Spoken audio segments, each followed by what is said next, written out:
So integration of vector valued functions. Well, again, what happened when we integrated functions in Calc 1 and Calc 2? So for the indefinite integral, so whatever integration method, use substitution, direct integration, or any of the fancy method, plus c, right? Plus a constant of integration. In this case, since we are going to to integrate vector valued functions that contain more than one component, we are basically going to evaluate either two components or three components. So each component will have a corresponding constant of integration. Well, so that is the integral of the vector valued function will be big R, just like the integral of little f was big F, plus c. But notice the bold case notation. This is to indicate vector notation. And well, just to briefly show you the roadmap here, well, essentially this r of t is some function, some vector valued function of f, g, and h. Integrate each, and well, the integral of little f is big F plus, let's call it c1. The integral of little g is going to be big G plus c2, and integral of h of t going to be big H plus the third constant of integration. And typically we split this into the integrals, or the antiderivatives, plus the vector c1, c2, c3, or we simply call it the vector big C to make it sure, when we integrate, we just added plus C. This time we're going to do the same, add a plus C, but with an arrow at the top, just to indicate that that's a vector. In the case of the integral of the definite integrals, it's the same. Just evaluate between the limits of integration, and there's really nothing crazy about it. All right.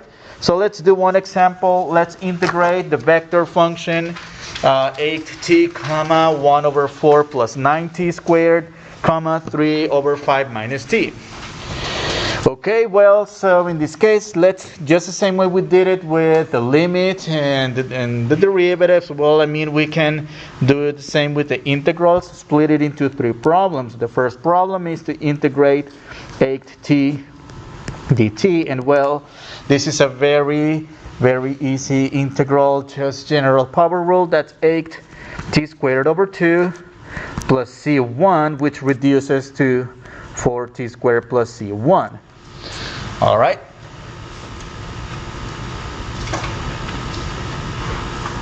Number 2, the integral of 1 over 4 plus 9t squared with respect to t. All right, let's see. Any ideas on how to evaluate this integral? It's the arctangent rule, right? Looks like arctangent. We can definitely use a u substitution because we have a degree 2 in the denominator. The derivative would be a 1 degree. We don't have that factor of t to stand the du part of the substitution. Well, we're still going to do a baby substitution, but that's just to write the elements of the arctan rule. So in this case, from here, we deduce that a equals to 2 and u equals the quantity whose square is 9t squared, isn't it? 3t. And then du equals 3 dt, and well, dt equals 1/3 du, which is the same as saying, go back to the integral, that's a squared plus u squared, and that's 1/3 du. Let me take the 1/3 out of the integral. That's 1 over, or rather, du over a squared plus u squared.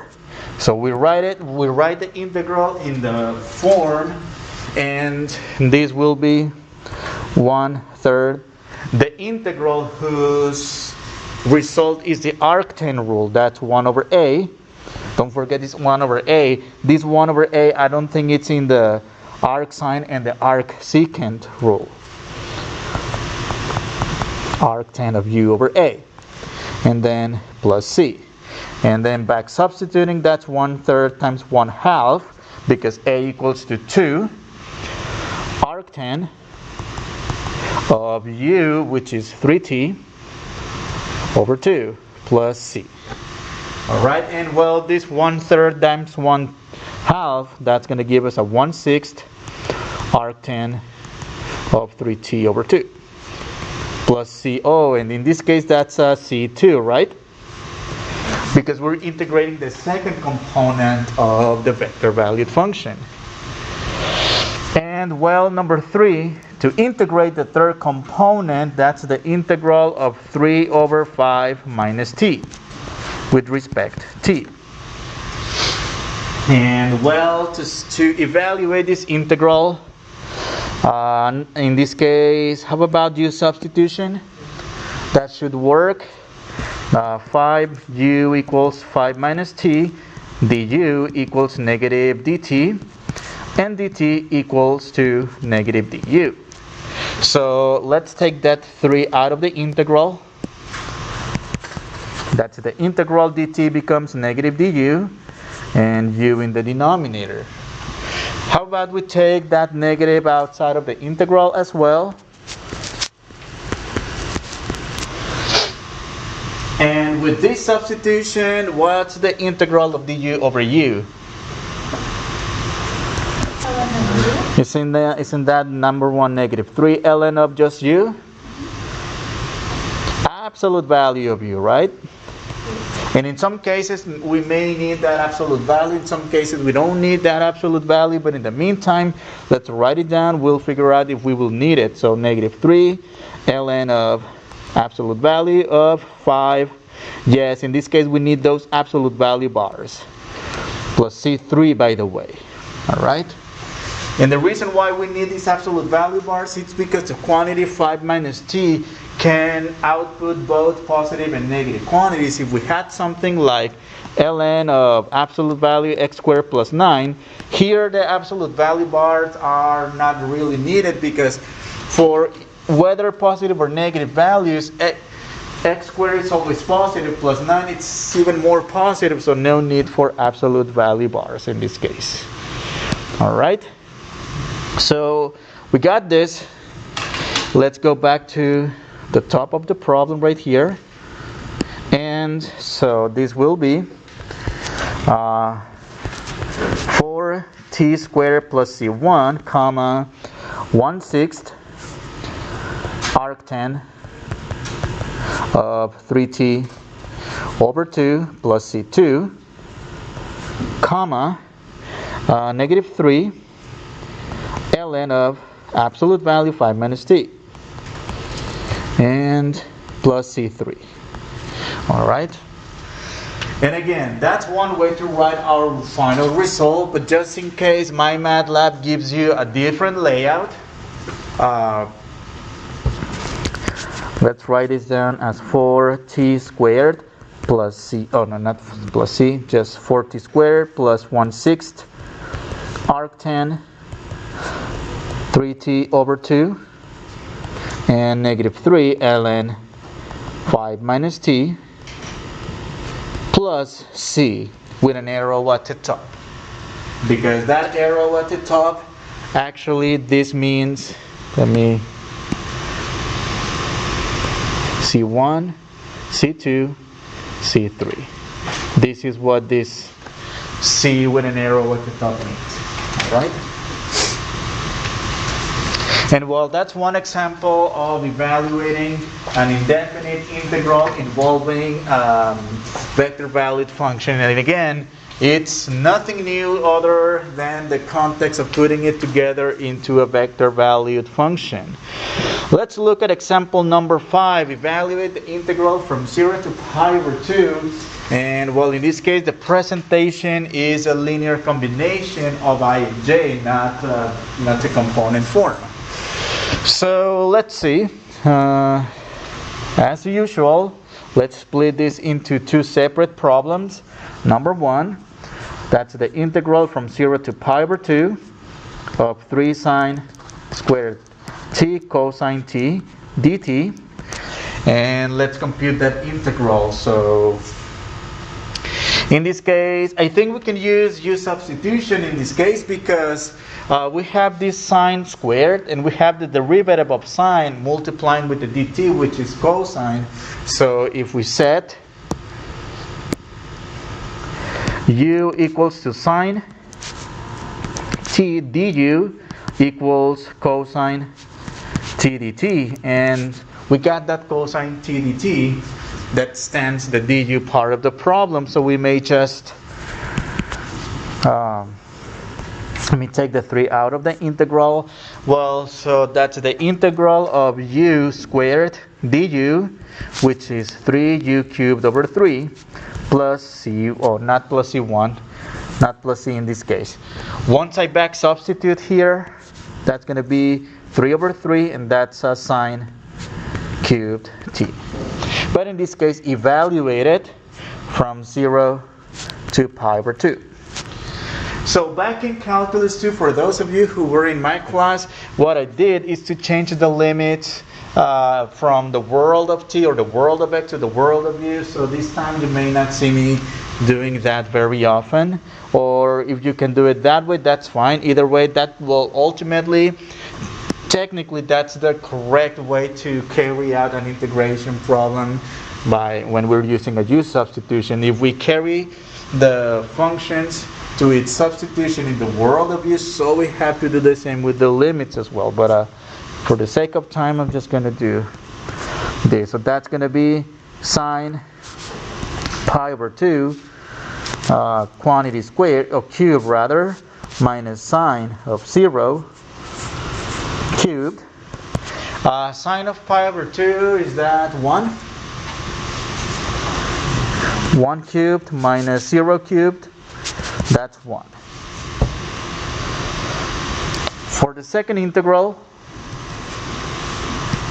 from 0 to pi over 2, 3 sine t cosine squared t dt. And well, I'm going to rewrite this integral in a different order. Number one, I'm going to take the 3 outside of the integral, and I'm going to write the cosine squared t times sine t squared times sine t dt. I think it's easier to rewrite it because it would be easier to see the part that stands the du part of the problem. It's going to be a very similar approach than part 1, but in this case our u, it's going to be cosine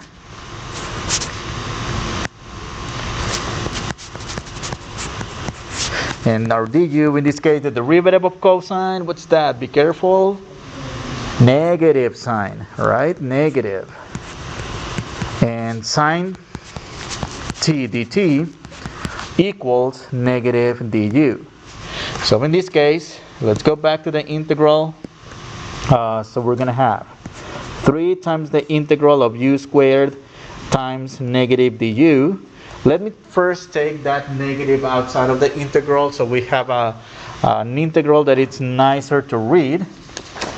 Alright, and that's a negative 3 integral of u squared du, which is again negative 3 u cubed over 3, which is negative, in this case, cosine cubed t evaluated from 0 to pi over 2.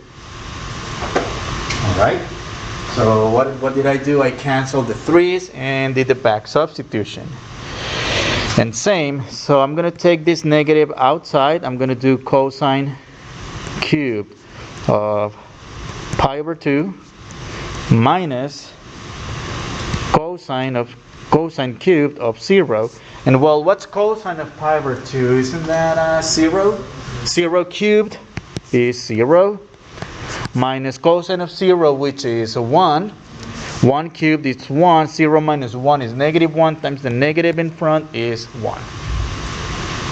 And well, we have two results. Number one, the integral of the first component and the integral of the second component. Let's go back to the original problem. At the top, well, not at the top. This will simply be the vector 1, 1. Alright? You don't need the c? No, not this is because in this case this is a definite integral. So when we get a definite integral, it's a value only. Same question? This is it should be minus cosine t over t, but it becomes 0. It doesn't matter if it's minus or not. Oh, this yeah, it is. So, yeah, it's the signs in this case.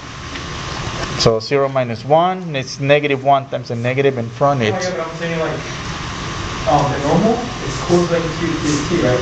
So T. you would plug it in, and that one should be negative cosine. Negative. Oh, but I left it outside. Oh, yes. Yeah, I left it outside, so I don't have to worry about too many signs inside of the parentheses. Well, in this case, the brackets. All right, another very typical problem. It's another integration problem. When you first learned to integrate in Calc 1, so you were given the derivative of some function, and then you were asked to find the function whose derivative was that function, but subject to some value, to some initial condition. You know, you were given something like f prime of x equals 3x squared plus 4 with f of 0 equals to 1. And well, in this case, this condition was used to find the constant of integration in this type of problem. Actually, we did something like this in calculus 2 when we covered differential equations. You know, when we find the function whose solution is that of the differential equation, then we also find the particular solution given by that initial condition. So actually we're in a way solving differential equations or just solving initial value problems for this type of problem. So what are we going to do in this case? Well, so we're required to integrate 3 times, once for each component of the vector valued function. Number 1, so the integral of 4e to the t dt. Well, what's the integral of e to the t? Isn't it itself e to the t times 4e to the t plus c1. Let's call it c1. Okay, I'm going to leave some space for other calculations that I will do here. So number 2, that's the integral of sine of t. What's the integral of sine of t? Cosine, negative cosine, plus c2. Right, and number 3, what's the integral of secant squared t dt? Tangent plus c3. All right. Well, so we're going to use this information right here. So when you see this notation, r of 1 equals to I plus j, another way to write this, well, in component form, this is r of 1 equals 1 comma 1. But what's the, well, in this case we have only 2 terms. Careful here. Well, actually there is a typo here. Yeah, There- this is different. Yeah, I didn't update my file, so it's a typo on my end, not on yours. Yes, so it should be 2, 2, and 2, right? Like this. R0. Is that a 0? R of 0. Yeah, an R of 0. Yeah, that's on your paper, the actual one. All right. So well, in this case we are going to find when x equals 0. All right. When x equals to 0, what's the value for the vector? Isn't it 2? Okay, so equals to 2. That is, when we plug in 0 for t, that's going to be equal to, so 4e to the 0 plus c1, that equals to 2. And solving for c1, well, e to the 0, which is 1. 1 times 4, that's 4. That's 4, and that's c1 plus 4 equals to 2. And c1 equals 2 minus 4, which is negative 2. All right. And same over here, y of 0. So when okay. No, I'm going to erase this part. So, and let me rewrite this vector, r of 0 equals 2, 2, 2. So when we say y of 0 equals to 2, that comes from when we evaluate the y component at 0, our output is the number 2. Alright, so that is for the second component, in this case negative cosine of 0. What's going on here?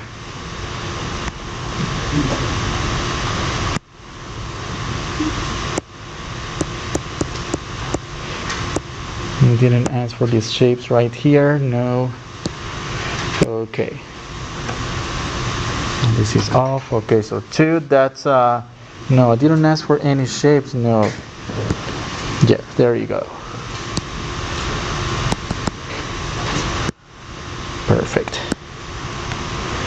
Now everything I write, it makes it a shape actually. Some gremlin is doing weird stuff here. Okay, let me close the program. And let me open it again.